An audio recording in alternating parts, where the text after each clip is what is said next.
Over the weekend, a clip from an American medical drama went viral on social media.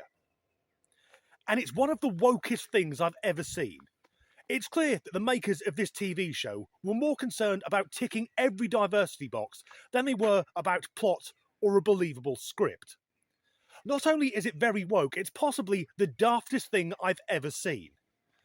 The clip is from a show called New Amsterdam, which originally aired from 2018 to 2023 and is now airing on Netflix, where it's getting a whole new audience.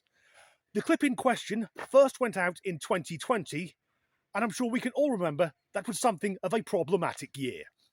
The clip's coming up. Obviously, I've watched it already, but I'll have to stay in shot because that way I'm reacting to it and I won't get copyrighted. Please bear in mind, this isn't a comedy. It isn't satire. This is a medical drama, and we, the audience, are meant to take it seriously. Make yourself comfortable. There's a couch over there. Hey, is he okay? Yeah, he's okay. I had Cephas answer some questions from a Harvard test known as unrest. It is designed to measure someone's level of social resistance. Social resistance. When people like us oppose the values and policies of the dominant culture. That's right. And what does that have to do Your with... son, he feels threatened on a daily basis. Like everything he's earned can just be taken away. He's disenfranchised. But because his life is seemingly free from all this, because he can't name it, he's internalizing it. Name what? Racism. I think your son's tumor was caused by racism.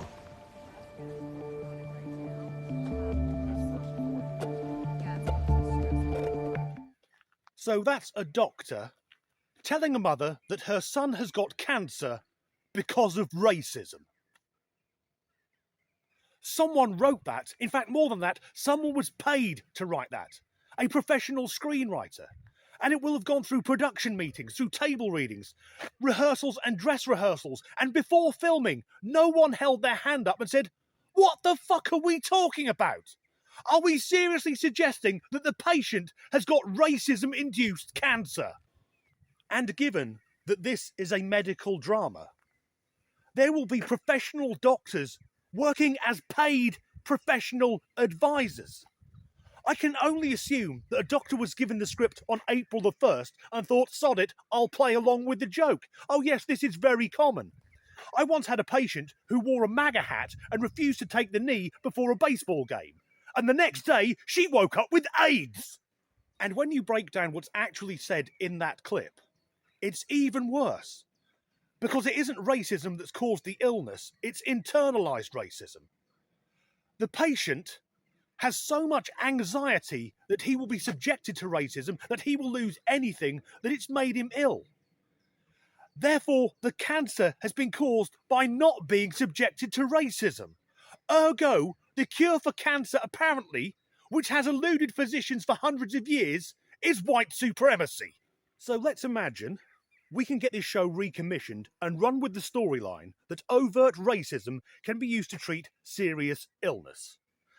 Maybe there could be an episode where a doctor is talking to an African-American man, and he says, "I'm very sorry, but your insurance doesn't cover you for radio or chemotherapy. However, don't worry, we have a new technique that's just as effective. Once a week, we'll lock you in a room for an hour with a man who happens to be the Grand Wizard of the local branch of the KKK, and he's going to scream racial slurs at you. You'll be in remission in a matter of months." Maybe we could introduce some new characters.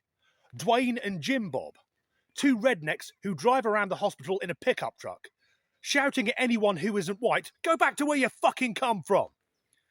Or maybe a British spin-off series. A hospital in which all of the staff are former members of the banned neo-Nazi group Combat 18. And in true neo-Nazi fashion, we could watch 6 skinheads kicking the shit out of a 12-year-old Indian lad. But this time it's okay because it's actually preventative medicine. So that clip was the daftest thing I saw all weekend. But it's not the only daft thing I saw at the weekend. Now, I have to be careful how I word this. Everyone should be able to dress however they want, provided they're not breaking decency laws or making others uncomfortable. However, a pet hate of mine, are women who clearly dress for attention and then complain when they get it. Because if an attractive woman walks into a supermarket wearing a bikini top and hot pants, and I've seen that today, all of the straight men, myself included, we are going to look at her. Now, her reaction often will depend on the man staring at her. If he's young and attractive and muscular, it'll be very coy and very flirtatious. If it's a tubby old bastard like me, it's fuck off, you creepy pervert. Here we see a young lady exercising at the gym. We know she isn't using that equipment correctly, and more importantly, she knows that we know she's not using that equipment correctly. She's got someone filming her, she's doing it for attention. Now, if one of us was in the gym with her and she turned around and took offence, that's what I mean. Someone who dresses for attention but then objects to it. With that in mind, I present the next clip. Okay, PSA to all men. Just because a girl is wearing a low-cut shirt or a tight top or a fitted outfit doesn't give you permission to just stare at their chest. It makes us so uncomfortable, and if you guys could please stop doing it, it would be amazing. Men will always be like, oh, we don't like being called creeps, or we're so scared to be called creeps, but then you guys make it so difficult for the female species to exist or even wear any... Now, I agree with that young woman that women should be able to go out without men leering at them. However, the reason I find that clip exceptionally daft is, did anyone else notice that the young lady in question is incredibly well stacked? So why record a video complaining about men staring at women's chests whilst wearing the tightest top imaginable? It looks like it's been sprayed on. And then she starts moving in her seat and those things start bouncing. Love, if you're watching, the reason that men's eyes are drawn to your fun bags is because they are such a size that when they move, they generate their own fucking gravity. For some reason, that video clip reminds me of when you see two children playing and one of them will grab the other one's hand and then hit them in the face with it, saying, stop hitting yourself, stop hitting yourself. Because the vibe I get from that young woman is she's going, don't look at my chest, whilst doing everything to make sure the audience is staring at her chest. She may as well have yanked her top down a bit and stuck her phone down her cleavage. Not only that, throughout the whole clip, she's playing with her hair, which is an unconscious sign of flirtation. So that's me shit out. I've got one clip left, and at the start of this video, I said that the scene from New Amsterdam had gone viral. It is nothing compared to this. I have never seen anything blow up like this on social media. It's a 23-year-old woman being interviewed on a night out in Nashville. I'll play the part of the clip that everyone is talking about. Man, that makes a man go crazy every time. Oh, you gotta give him that huck to it. Spit on that thing. A couple of things. Firstly, we can all see she's 3 sheets to the wind. The woman is pissed out of her skull.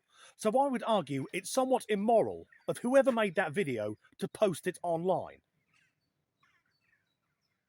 It could also be argued, actually, that I'm being somewhat immoral by using it, but that video is fucking everywhere. Secondly, and more importantly, I would like a go on that. I've never seen so many memes, though. People are even getting that tattooed. Which is all fine and good right now, but in 6 months' time, when we've all forgotten about it, these are people who, for the rest of their lives, are going to have to explain why they have a tattoo of a woman's face with "spit on that thing" on their arm. And there are so many rumours about this woman, I don't know which of them are true. However, there are 3 rumours which keep appearing on multiple sites. The first is that she's a teacher who may have been sacked from her job because of that interview. The second is that she's been offered $1 million to go into porn, so that pays a lot better than being a teacher. And the third one, the one which I hope is true, is that her dad is a pastor. Now, I don't know which church he's a pastor at, but if that's what they're teaching the female congregation to do, I'll see you there on Sunday. That's the end of this video. I have to go now and do my bit to try and cure the sick. So I'm going to stand outside the local hospital with a burning cross. If you enjoyed this video, please do like and subscribe if you haven't already. And as ever, thanks for watching. Before I go, one last thing. Last night, on both of my channels, I posted something which many people thought was a cryptic message. I wrote, "and then there were none." Truth be known, that was not a cryptic message. That was me being overtired. I've had a horrible cold now for about a fortnight. It keeps me up at night, and over the weekend, I had 4 or 5 hours sleep over Friday and Saturday night. So yesterday evening, I was utterly exhausted at that point of sleep deprivation where my brain wasn't working. I wanted to listen to the audiobook And Then There Were None by Agatha Christie, but I was so tired I'd forgotten how YouTube worked. I knew I had to type in what I want to listen to somewhere, but I couldn't remember what to do. So, by accident, I posted first on one channel, then seeing, no, that's not right, so I switched to the other channel and did the same thing again. Then, as I realised I couldn't find the audiobook I wanted to, I sat there and began to cry. Thankfully, then I had a good night's sleep. About to see the clip, which of course I've fucked that up. About to see the clip, which obviously oh, this is going well. And I'm on the radio tonight. It was a scene in which a doctor told a mother that her son has got... More than that, someone was paid to write that. A professional... Oh, fuck it. I want to say playwright, that's not right. Screenwriter. Is complaining that men stare at women's chests whilst wearing the tightest top imaginable. I couldn't tell you what colour her eyes are to go. And I said that the... fucked it. So I've got one clip left to go. And I said the clip from the fucking... What's it called? New Amsterdam. Tosser. A couple of things. Clearly, that young woman is 3 sheets to the wind. She pissed... Fuck that up. That woman is 3 sheets to... Oh, dear. It's a pile of horse shit there. Isn't it odd that if you've got a dog and it craps, you have to pick up after it? But if you own a horse whose excrement is 10 times the size, that's absolutely fine.